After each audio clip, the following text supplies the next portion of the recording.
Hello everyone, my name is Shrimi and welcome to my channel. So right now it's April, which is one of my favorite months. And that's because, you guessed it, it's Autism Acceptance Month. I am autistic myself and I really like having a whole month to celebrate all of our wonderful differences. So this month there has been this art hashtag on Twitter called 30 Days of Autistic Art. And basically it was created to showcase art by autistic creators, and there were also some prompts to get us started. The prompt for the first week was headcanons.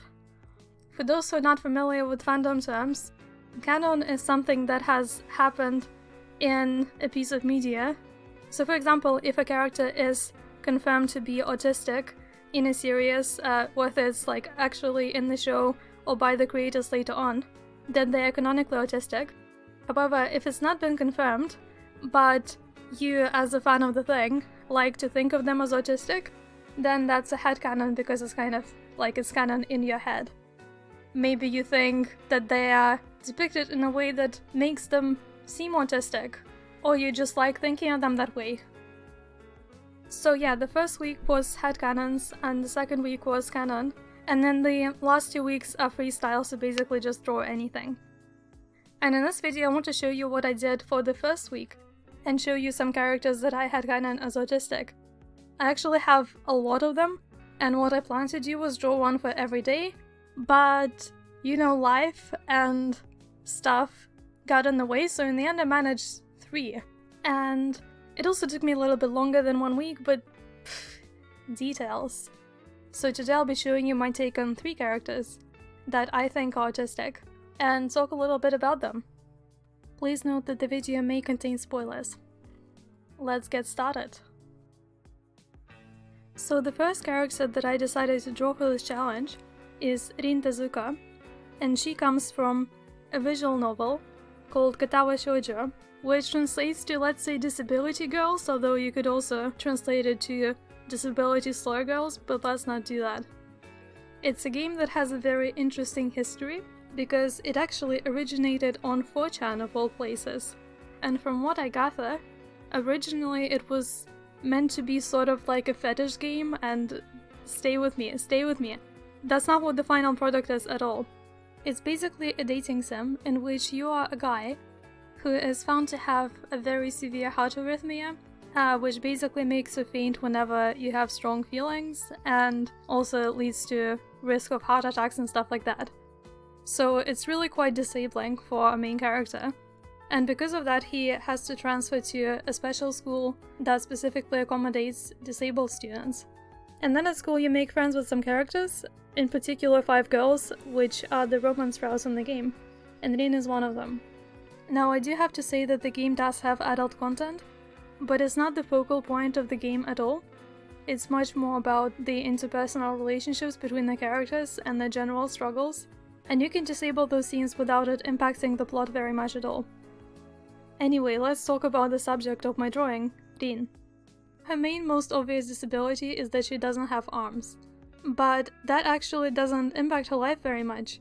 She does need assistance with some daily tasks, but because she was born without her arms, she is pretty used to it and doesn't really care.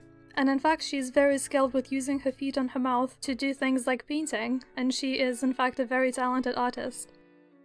Her route mainly focuses on her social differences, which is what she has the most trouble with.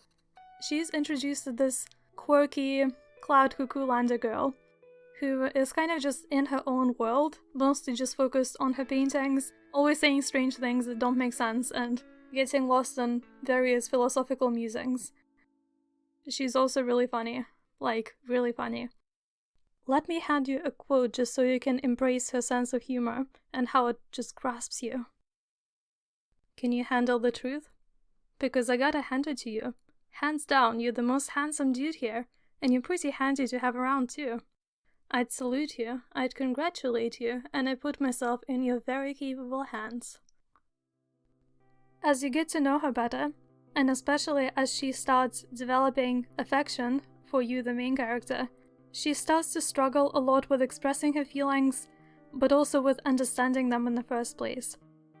To be honest, when I played this game, I was completely shocked, because when I saw this character, I saw myself, and the way she speaks and the way she sees the world was just so relatable that it made me kind of paranoid. I genuinely felt like someone just stole my thoughts and put them in the game. I also had the same hairstyle at the time, so that didn't help. She literally just looks and acts like me.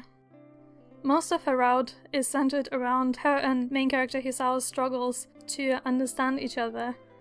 In my opinion, Rin suffers from a phenomenon known as alexithymia, which is the inability to identify and understand emotions in the self.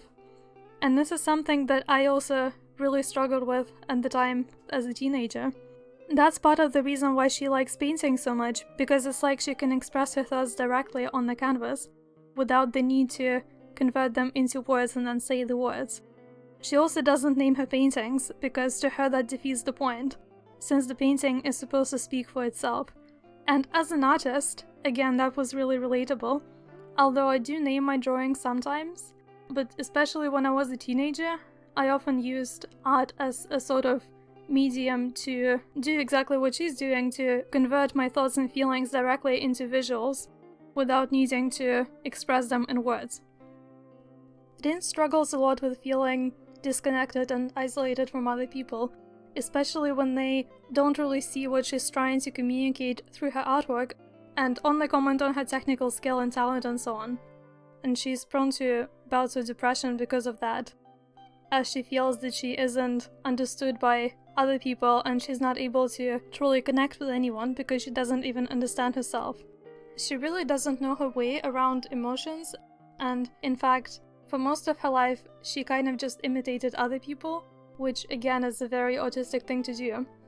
This is the main point of conflict between her and Hisao, who is a very logical person who finds it really difficult to understand, I guess, a different way of experiencing feelings, because to him it's all fairly straightforward. But to be honest, when I was playing the game, I was mainly annoyed at him for not getting it, because the whole point is that she can't describe her emotions to him, because the emotion is indescribable. Hisao, stop being stupid. It's impossible to describe emotions. Or so I thought. Hisao also comments that she speaks in a monotonous voice, and sometimes she also just can't do grammar because the thoughts are too fast, and it just doesn't work. Which, if you watch my things, then you can probably guess that I can relate to that.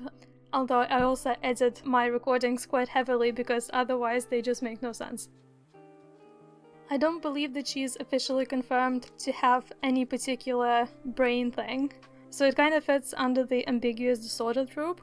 But since playing this game at a similar age to her when I was having very similar experiences, and having grown up now, reflecting back on it, she really does feel very autistic to me. Maybe it's because I feel like she is literally me, and I turned out to be autistic a few years after I played the game. But yeah, I feel like that would explain a lot, and I think her route is a really good representation of this, and I kind of wish it was canon because she really fits a lot of autistic traits. Alexithymia is really common for autistic people, but I'm happy to say that it does get better, and it is possible to learn to understand yourself, even if it doesn't come naturally.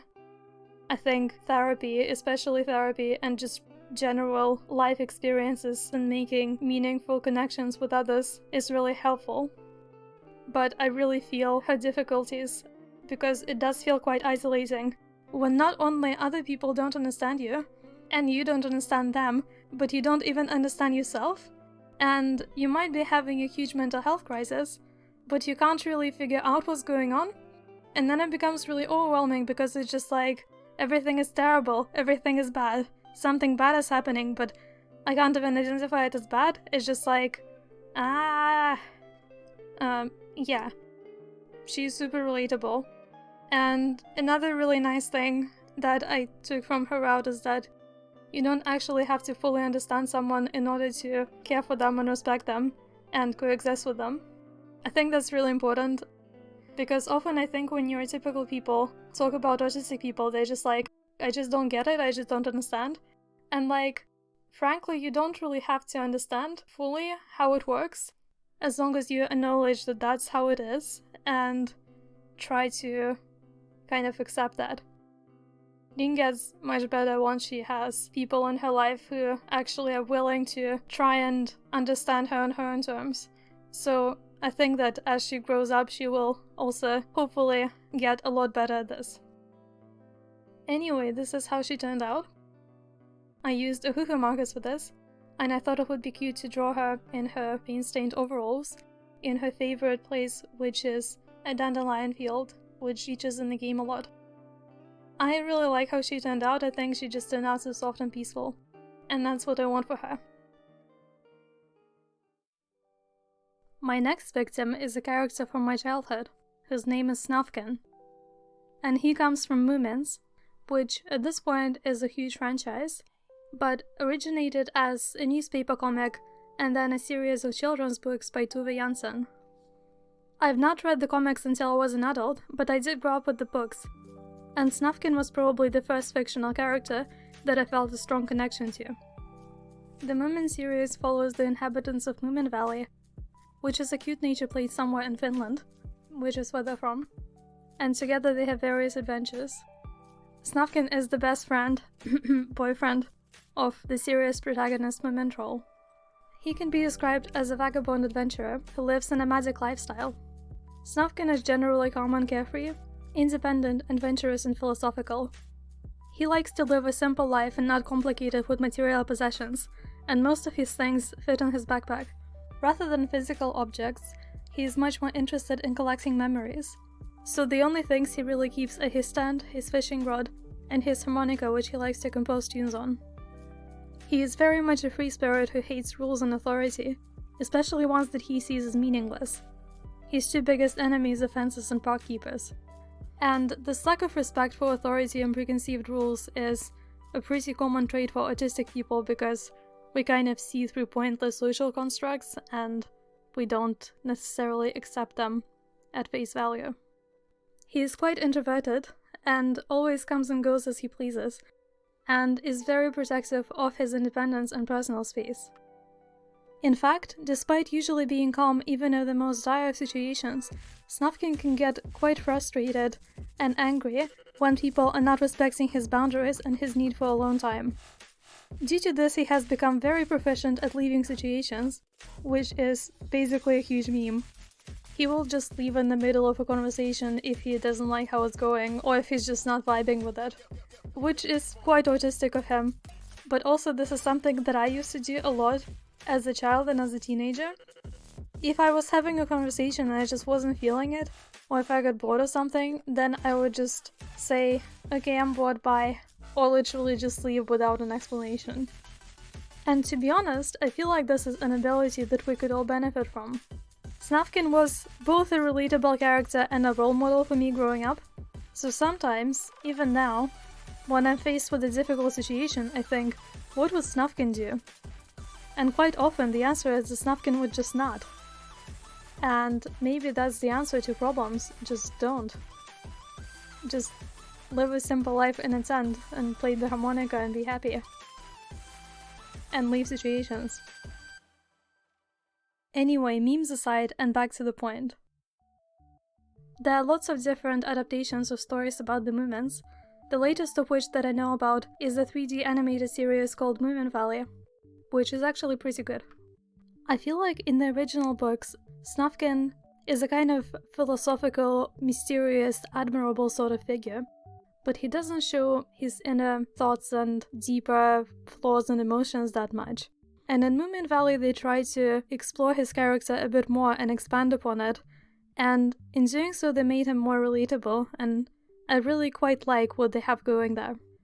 In Moominvalley, Snufkin seems to have a bit of social anxiety, and he gets really uncomfortable in some situations and wants to run away, which I think is quite realistic, and I feel like it gives his character more depth. However, all of this, his introversion, his anxiety, and his need for alone time, doesn't mean that he is lonely. On the contrary, he has many admirers and great friends in Moominvalley, and he is always welcome to stay with the Moomins. In fact, his best friend, boyfriend, Moomin Troll, is always really upset whenever Snufkin leaves, but Snufkin insists that he has to go on adventures on his own because his soul needs it. And that is something that I also really relate to, as someone who likes to go on adventures and likes to explore new places, and is kind of slightly terrified of being tied down with anything. Because I found Snufkin relatable and also admired him as a character, I always wanted to lead this kind of lifestyle, and I actually sort of did that for a while. But from time to time, I get into a sort of crisis, because I just can't decide whether I should slow down and stick around in one place, or if I should try to move somewhere new and start a new life that isn't tied down to people or places. But the more I think about it, the more I realize that Snufkin's life is actually kind of goals. Because he has a very loving, very welcoming community and family that he can always come to, but he also has his independence and his own time to do whatever he wants. Usually the way it goes is that he will go adventuring during the winter while the Moomins are hibernating, and come back in the spring to be with them throughout the summer. Which is why it felt all the more fitting to draw him for this challenge, because April time is usually approximately when he comes back. I decided to paint him with watercolors, because I thought it would be cute, and gave him some cute spring flowers instead of the usual feather that he wears in his hat. I wanted to use the color red, because that is a symbol of the autistic community during Autism Acceptance Month, so I gave him some red flowers. To be honest, this whole illustration was kind of a struggle because I hadn't done watercolors in ages, but I actually quite like the final result, and I think it turned out really nice. I quite like the peaceful, cheerful spring atmosphere, and it makes me happy to look at, and I hope it makes you happy to look at too. I really highly recommend Moomins as a series for people of any age because it's amazing, and I love it so much. It actually makes me so happy to reflect back on this first character that I found relatable as a child, and now realize that he has so many autistic traits to him. And I guess that makes Snufkin a part of my story of being autistic and discovering myself. And I think that's beautiful because Snufkin is cool. So I wanted to share a piece of that joy with all of you watching as well. The last character I want to talk about today is originally from a 1960s manga penned by Osamu Tezuka. And yes, Rin Tezuka, the first character that I drew in this video, is actually named after him. The manga is called Dororo, after one of the main characters, but the main protagonist is actually a different character called Hyakkimaru, who is the one that I'm drawing today. Rather than the original manga, my headcanon of Autistic Hyakkimaru is based on the 2019 anime adaptation directed by Kazuhiro Furuhashi, written by Yasuko Kobayashi, and animated by Studio Mappa. The story of Dororo takes place in Sengoku-era Japan, which was a period in 1467 to 1615 of near constant civil war, social upheaval, and political intrigue. Different regions of the islands were ruled by feudal lords who constantly fought each other for power. Our main character Hyakkimaru is the first son of one of such lords, Kagemitsu Daigo. Before Hyakkimaru is born, his father makes a pact with a bunch of demons, asking them to protect his lands and take anything of his that they want in exchange. The next day, his wife gives birth to a horribly malformed baby who is missing most of his vital organs. No eyes, no ears, no limbs, no skin, just a bundle of bones and muscle. That's our protagonist. Hyakkimaru is immediately abandoned by his father, but he has a very strong will to live. Miraculously, he is found by a doctor who takes him in and is able to raise him. The doctor creates prosthetics that allow Hyakkimaru to move around, and teaches him how to defend himself against the demons that seem to be attracted to him for some mysterious reason. Later on, Hyakkimaru learns about the circumstances of his birth, and decides that he will slay all the demons in order to get his stolen body parts back. And then he goes around and does just that, and on his way makes friends with a little thief child named Dororo, and together they adventure. I've not actually read the manga, but from what I know, this adaptation is really more of a reboot because they changed a lot. The overall tone of the story is much more dark and serious compared to the somewhat slapsticky nature of Tezuka's manga. The anime added a lot of depth and complexity to many of the characters, and Hyakkimaru is a prime example, which is where his autistic-like characterization comes in. Hyakkimaru is born deaf, blind, and unable to feel things. However, in the world of Dororo, blind people possess a soul vision, which basically means that he can see the auras of living things around him. In the manga, he is also able to talk and communicate with people, but in the anime they took that away. He only really knows how to fight and kill demons, and can also distinguish whether the entity next to him is good or evil, but that's about it. As the story progresses, he starts to gradually regain his body parts and the associated sensations. These are totally new and alien to him, so whenever that happens, it takes him some time to get used to it. This also applies to learning how to communicate with other people in his life, such as Dororo and others that he meets along his journey. In many ways, anime Hyakkimaru is like a child who's only just learning about the world for the first time. That's not to say that autistic people are childish, just that his portrayal was super relatable to me as an autistic person. Especially when I was younger, I often felt like someone had forgotten to give me instructions on how to exist in society. So the way Hyakkimaru struggled with understanding social conventions, feelings, sensations, relationships, and so on hit quite close to home, even though I've never had to kill demons to get body parts back. He also experiences really severe sensory overload when he regains his hearing and laid aside. All of these new sensations are utterly overwhelming for him, even causing him to cover his ears and eyes and scream because it's so distressing. Again, very relatable, very common autistic experience. When he finally gets the ability to speak, he doesn't just do it all of a sudden, it takes him time and practice. His words come out really funny at first, like he speaks with an accent, and he doesn't really speak more than a few words at a time for a while. Of course, considering his in-universe origin, it's difficult to say that he's just autistic because, well, his struggles are largely caused by, let's say, a rather unusual childhood. But at the end of the day, this is how the writers of the anime chose to handle him, and they didn't have to write him like this. He wasn't like this originally. In fact, he was pretty socially adjusted and didn't really have too much trouble communicating with others. So with that in mind, autistic rep. Hooray! I think there's also an interesting discussion to be had about how Hyakkimaru's story is a little bit like the story of a disabled person who is trying to get cured, which could be seen as problematic. But at the end of the day, it's a fictional story, and it's originally from the 60s, so I think I'm willing to give it a pass, especially since the anime is pretty kick-ass, in my opinion. And I think because they changed him so much and they made him so much more impaired by his disability that he was born with, since in the manga he really doesn't have too much trouble and he pretty much interacts with others like a normal human, except that he has cool sword arms and stuff. But in the anime, because of his situation, at first he doesn't really know anything other than fighting demons, and that's what he decides to do, I guess. It's a little bit more complicated than that, but yeah, it's definitely worth a watch. So for this illustration I used a mix of watercolors and Inktense pencils, and then I used Tombow brush pens to align it, and some masking fluid to mask the white areas such as the flowers and his body.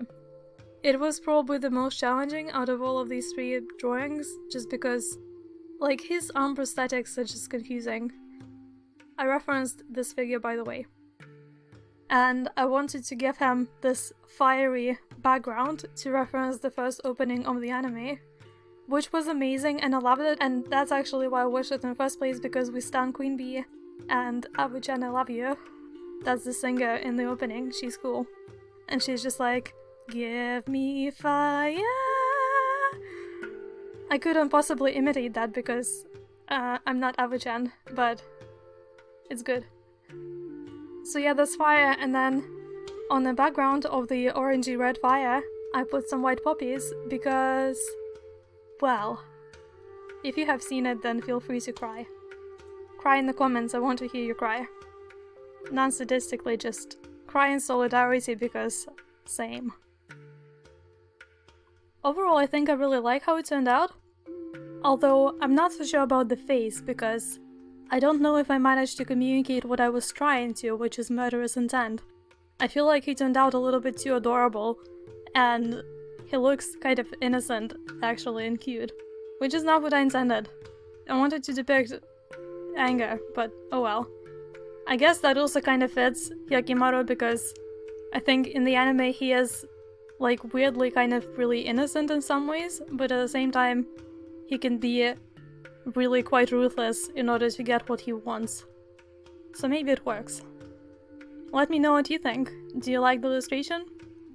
I actually really like it, and I kind of want to maybe even sell it as a print. So do let me know if you would be interested in something like that. And that brings us to the end of this video. I got really sidetracked from my own schedule of trying to release videos every 2 weeks, because I kind of broke my computer by spilling some water on it, again for like the 3rd time, and then I had to get my keyboard replaced so I didn't have it for 2 weeks. But to make up for that, I actually want to release 2 more videos this month.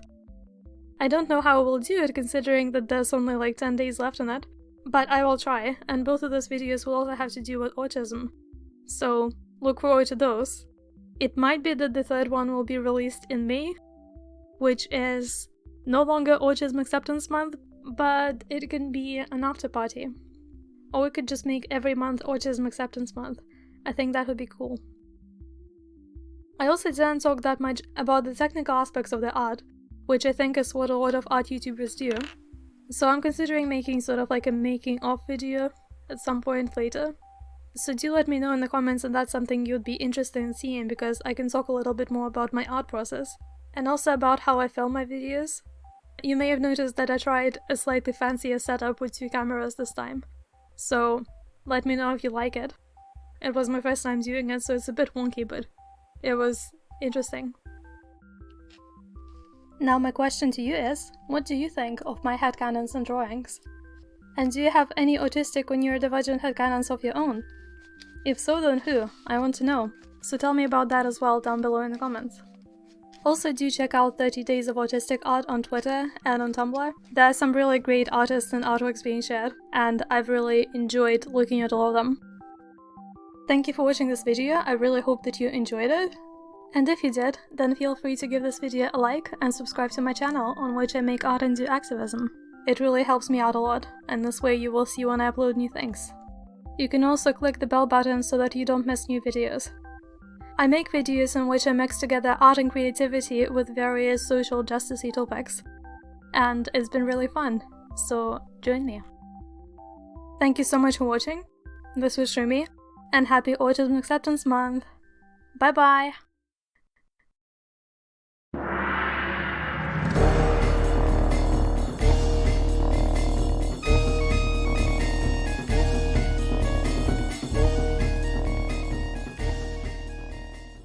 Give me follows, like and subscribe, baby, for art and activism, yo.